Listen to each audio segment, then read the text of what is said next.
দক্ষিণ আফ্রিকার বিপক্ষে সিরিজে পিছিয়ে থেকেও যেন আগুনে ঝাড় তুলল অস্ট্রেলিয়া। একদিনের ক্রিকেটে 431 রানের পাহাড়, 276 রানের বিশাল জয় আর একের পর এক রেকর্ড ভাঙা। এই ম্যাচে যেন ইতিহাসই নতুন করে লিখল অজিরা। দক্ষিণ আফ্রিকার জন্য লজ্জার, অস্ট্রেলিয়ার জন্য গৌরবের ম্যাচ হয়ে থাকলো এই লড়াই। দক্ষিণ আফ্রিকার বিপক্ষে প্রথম 2 ম্যাচ হেরে সিরিজ হাতছাড়া হয়ে গিয়েছিল আগেই, কিন্তু তৃতীয় ওয়ানডেতে যেন অন্য চেহারায় মাঠে নামে অস্ট্রেলিয়া। ব্যাট হাতে রীতিমতো তাণ্ডব চালায় তাদের ব্যাটাররা। প্রথমে ব্যাট করে মাত্র 2 উইকেট হারিয়ে তোলে বিশাল 431 রান। জবাবে প্রোটিয়ারা ধসে পড়ে মাত্র 24.5 ওভারে সংগ্রহ করতে পারে মাত্র 145 রান। ফলে 276 রানের বিশাল জয় তুলে নেয় অস্ট্রেলিয়া।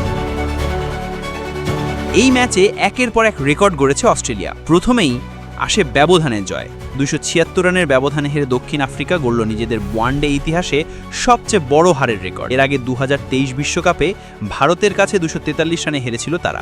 অস্ট্রেলিয়ার জন্য এটি একদিনের ক্রিকেটে দ্বিতীয় বৃহত্তম জয়। সবার উপরে আছে 2023 সালে নেদারল্যান্ডের বিপক্ষে 309 রানে জয়। ব্যাট হাতে তাণ্ডব চালান ওপেনার ট্র্যাভিস হেড ও মিচেল মার্শ। 250 রানের ওপেনিং জুটি গড়ে দেন তারা। হেড করেন 103 বলে 142, মার্শ 106 বলে 100।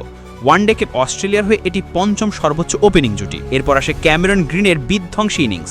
মাত্র 55 বলে 6-4 ও 8 ছক্কায় অপরাজিত 118 রান করেন তিনি। ক্যারের ব্যাট থেকেও আসে দ্রুত 50 রান। এই ইনিংসে 3 জন অস্ট্রেলিয়ান ব্যাটার শতক হাঁকিয়েছেন। ওয়ানডে ইতিহাসে মাত্র দ্বিতীয়বার এমন হলো। এর আগে 2015 সালে দক্ষিণ আফ্রিকার আমলা, রুশো ও ডিভিলিয়ার্স করেছিলেন একই কীর্তি। ক্যামেরন গ্রিনের সেঞ্চুরিটিও এসেছে দারুণ গতিতে।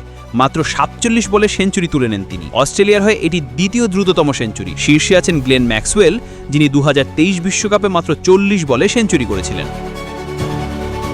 শুধু ব্যাট নয়, বোলিংয়েও রেকর্ড। তরুণ স্পিনার কুপার কনলি 22 বছর 2 দিন বয়সে 6 ওভারে 22 রানে 5 উইকেট নিয়ে দক্ষিণ আফ্রিকার ব্যাটিং লাইন আপ গুড়িয়ে দেন। এর মাধ্যমে তিনি অস্ট্রেলিয়ার হয়ে সবচেয়ে কম বয়সে 5 উইকেট নেওয়ার কীর্তি করেন, ছাড়িয়ে যান ক্রেগ ম্যাকডারমটকে। এতেই শেষ নয়, অস্ট্রেলিয়ার স্পিনার হিসেবে একদিনের ক্রিকেটের সেরা বোলিং ফিগারও এখন কনলির দখলে। তার 22 রানে 5 উইকেটে ভেঙে দেয় ব্র্যাড হকের 2005 সালে ওয়েস্ট ইন্ডিজের বিপক্ষে করা 32 রানে 5 উইকেট। আর সব মিলেই এই ম্যাচ শুধু একটি জয় নয়, বরং রেকর্ড বই নতুন করে লেখার এক অসাধারণ অধ্যায় হয়ে রইল অস্ট্রেলিয়ার ক্রিকেট ইতিহাসে।